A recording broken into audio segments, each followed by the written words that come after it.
অপেক্ষার প্রহর কমে ঠেকেছে এখন ঘন্টার কাঁটায়। প্রিয় স্বদেশ ছেড়ে 17 বছর আগে নির্বাসনের নিয়তিতে বাধ্য হওয়া জাতীয়তাবাদী আদর্শের তরুণ নেতৃত্ব তারেক রহমান ফিরছেন দেশে। তারেক রহমানের স্বদেশ প্রত্যাবর্তনের বার্তায় দেশ জুড়ে বিএনপি নেতাকর্মীদের মধ্যে উৎসাহ, উদ্দীপনা আর বাঁধভাঙা উৎসব আমেজ।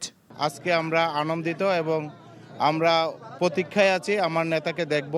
কালকে ইনশাল্লাহ সকালের ভিতরেই এখান জনসমুদ্র হিসাবে পরিণত হবে।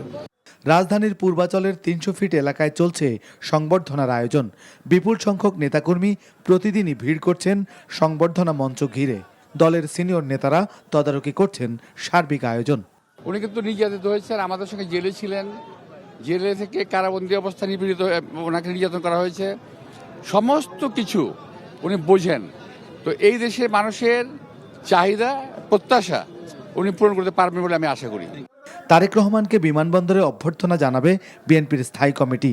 বিমানবন্দর থেকে 300 ফিট রাস্তায় অভ্যর্থনা স্থল, সেখান থেকে দেশনেত্রী বেগম খালেদা জিয়াকে দেখতে যাওয়া এবার কেয়ার হাসপাতাল থেকে তিনি সরাসরি বাসভবনে চলে আসবেন। শুক্রবার পিতা শহীদ জিয়ার মাজার ও সাভার স্মৃতিসৌধে মুক্তিযুদ্ধের শহীদদের প্রতি শ্রদ্ধা জানাবেন তারেক রহমান।